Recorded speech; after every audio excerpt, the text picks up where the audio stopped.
You're no longer needed in this house. Get a divorce for my son and get out. Finally, I can replace my daughter-in-law.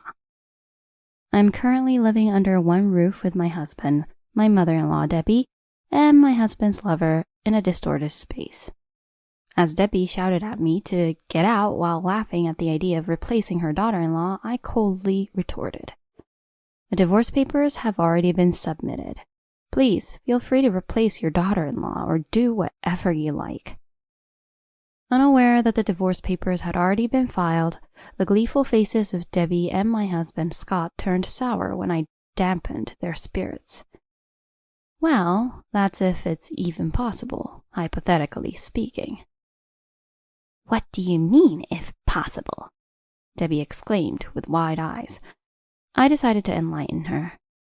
Well, it's simple. That woman is... As I proceeded with my explanation, the woman's eyes darted around. Her mouth opened and closed without saying anything, and she began to rub her hands together nervously, showing clear signs of discomfort. My name is Lucy, a housewife. After getting married, I quit the company where I had been working since my new graduate days. Now I dedicate my time to household chores, living with my husband Scott and his mother Debbie. Scott and I started as colleagues at the same company and gradually grew closer through work and company parties.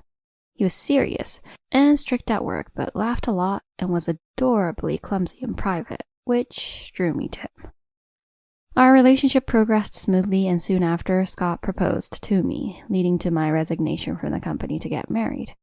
Initially, we lived happily as a couple, but after, my father-in-law passed away and left Debbie feeling lonely. She suggested we live together. Most daughter-in-laws wouldn't want to live with their mother-in-law, and I'm definitely one of them. I enjoyed the carefree life with my husband and didn't want to deal with unnecessary stress, so I was strongly against it. Debbie wouldn't stop asking my husband, and he finally decided to put his mom's feelings first, which resulted in us having to live together. We're leaving behind our freedom and low-stress days. Now we have to handle small daily stresses. Whether these stresses are the reason my husband and I have struggled to conceive. Dreaming of a family where I could laugh with my children and husband, I have been longing for pregnancy since the beginning of our marriage. However, no matter how long we waited, there seemed to be no sign of a baby coming our way. We're both in our 30s, not young anymore, and the anxiety is growing. Debbie seems concerned about this, constantly insinuating that I'm to blame for our infertility. Of course, the reason for our inability to conceive is not solely my fault. However, Debbie believes, "It's Lucy's fault for not having children.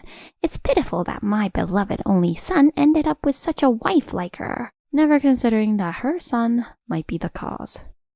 Additionally, lately, Debbie has been treating me like a housemaid under various pretexts. She wouldn't clean up after herself, citing, "I feel too sick to stand in the kitchen." Or, when returning from shopping, my knees hurt too much to carry my bags to my room. Do it for me."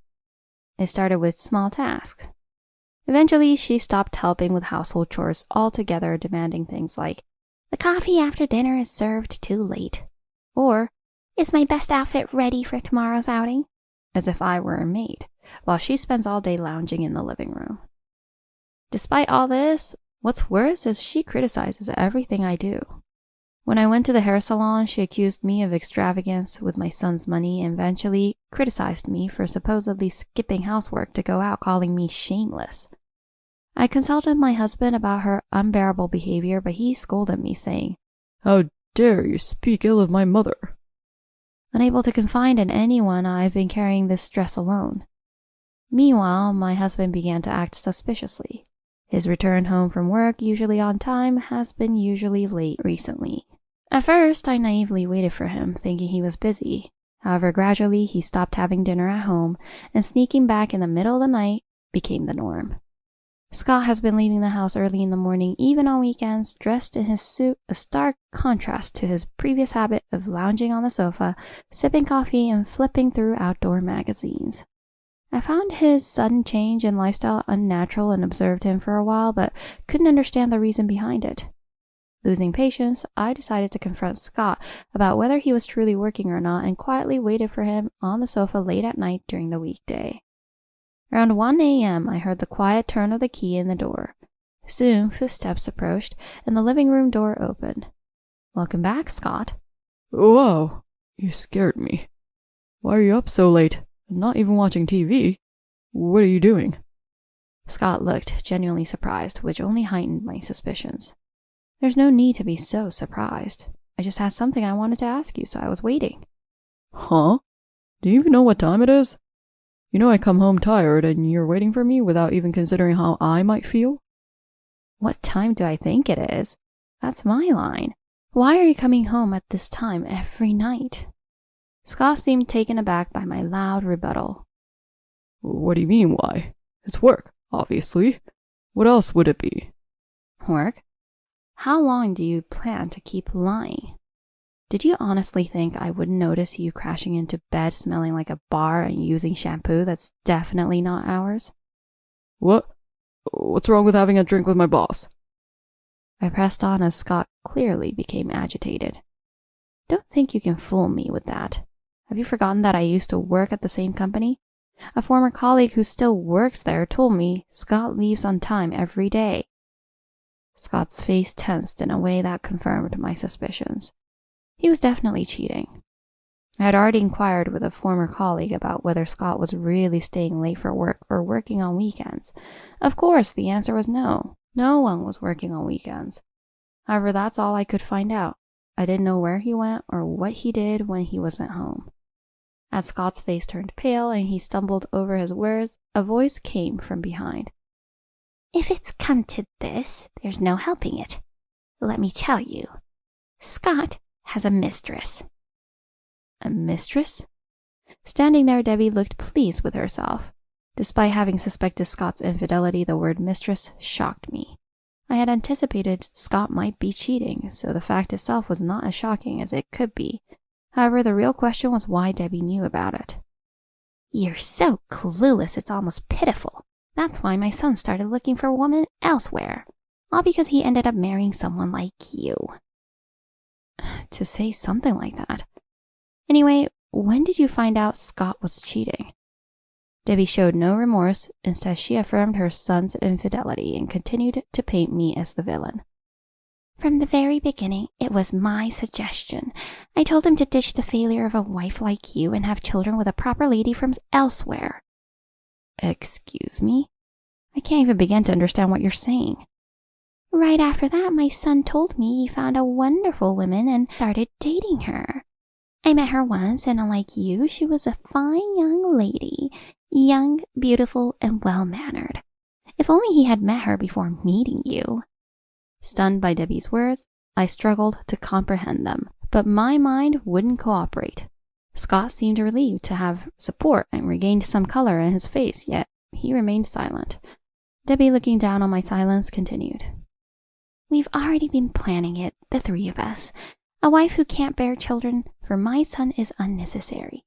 So as soon as we're ready, we decided to let his mistress move in. It's already been decided. Wait a minute. Do you understand what you're saying? Are you seriously planning to let my husband's mistress move into this house? Do you realize how absurd and insane that is? Hey, how dare you speak to Mom like that? Who's being unreasonable here?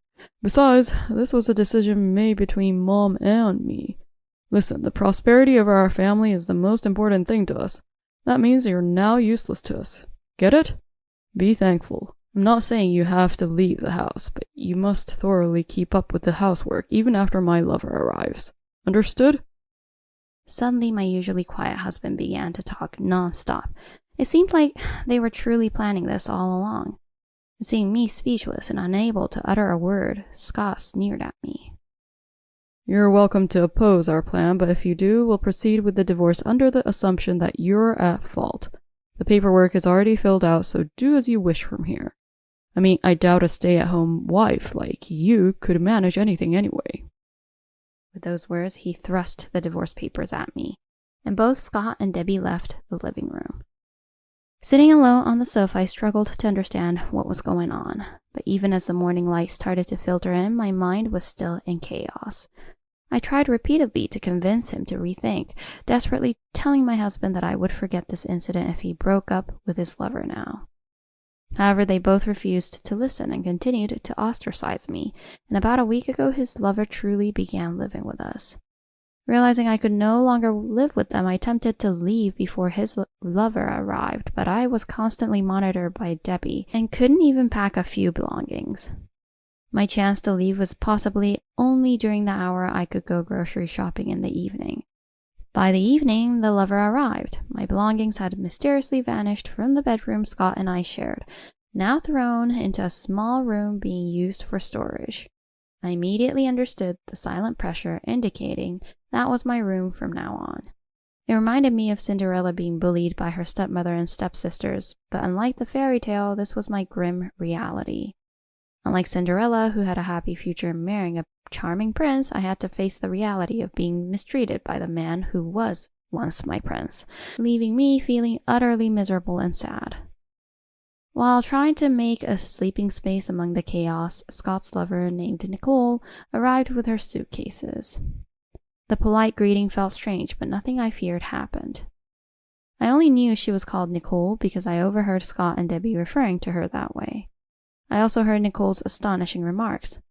I'm so happy to come to a house where a maid lives and works for us. Seeing Lucy's face, I can see why Scott fell for Nicole. Haha. Such demeaning words about me became a daily occurrence.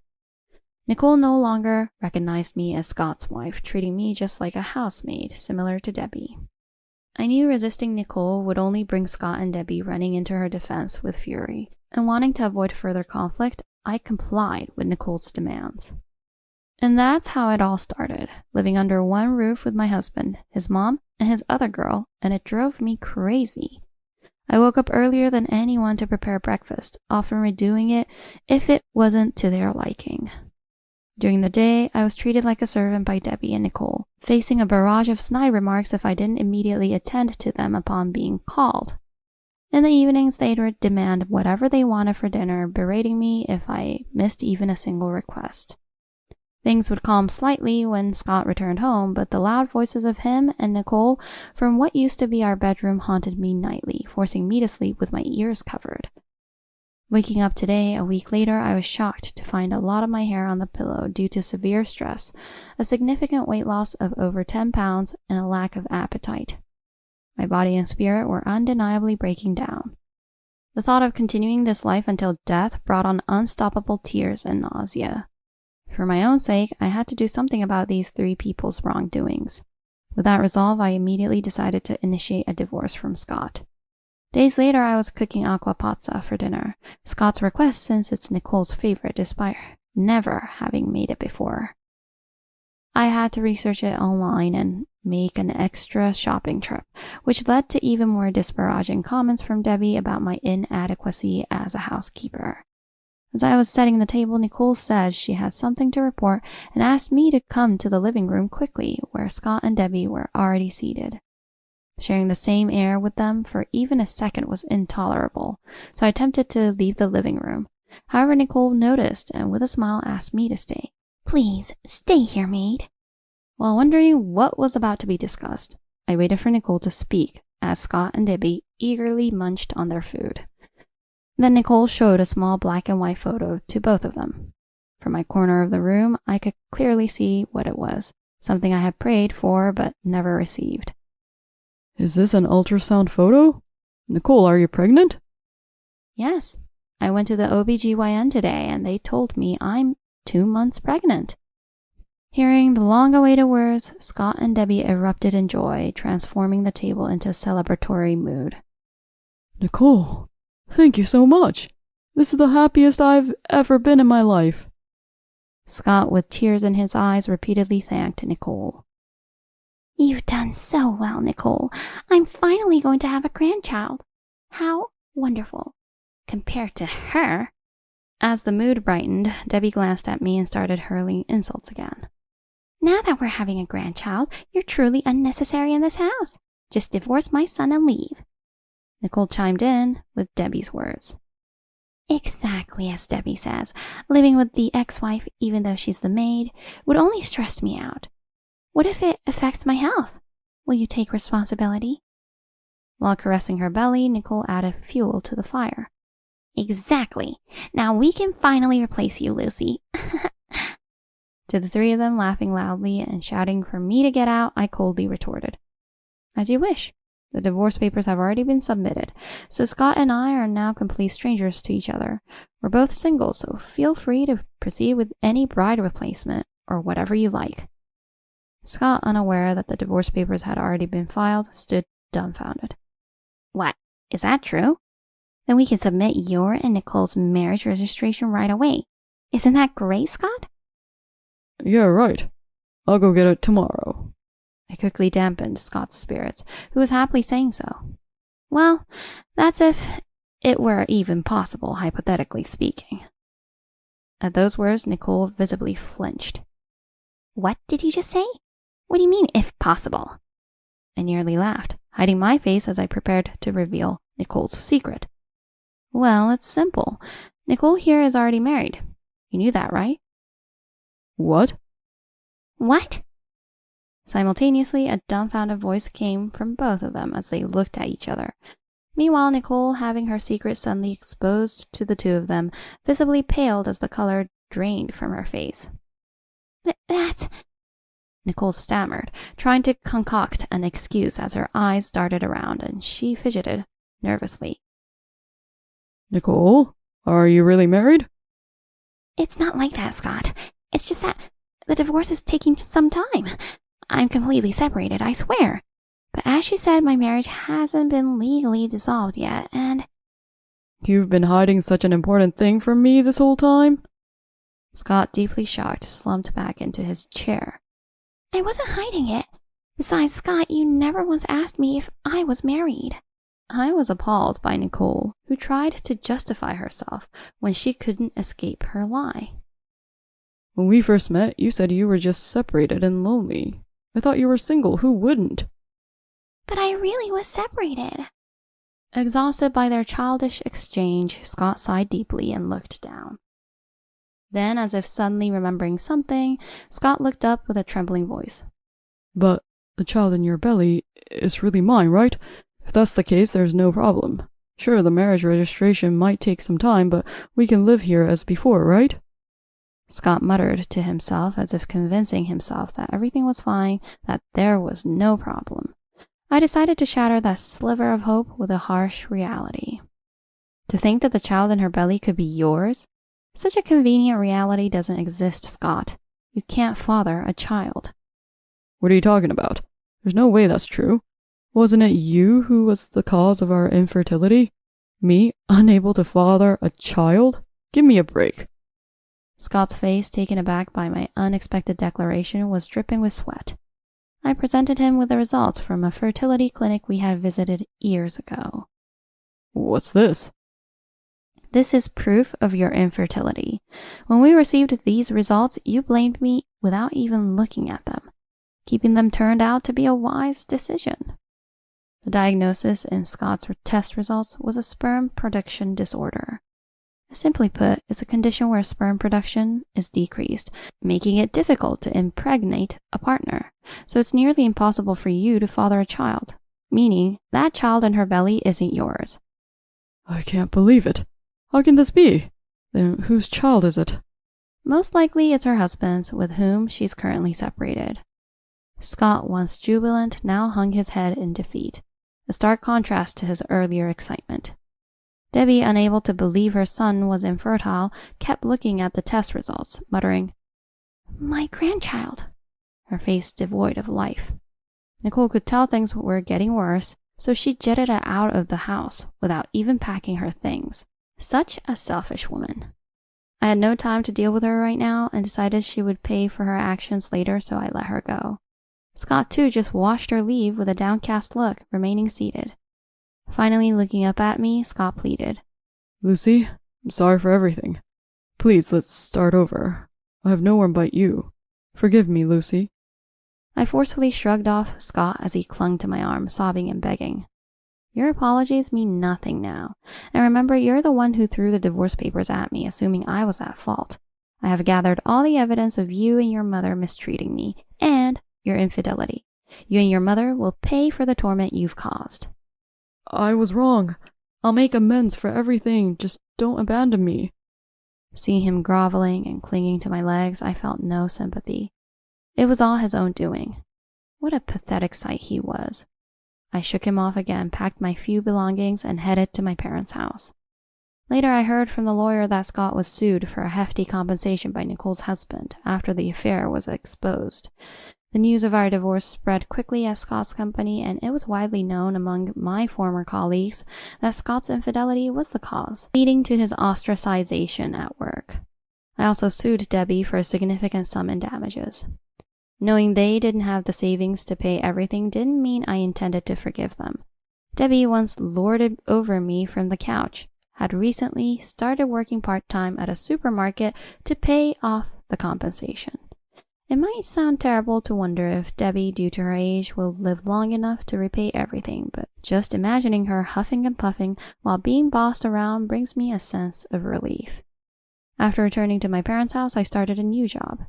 My family welcomed me back warmly, saying it's good to see me again, and we've spent enjoyable times together, making me almost forget all that had happened before.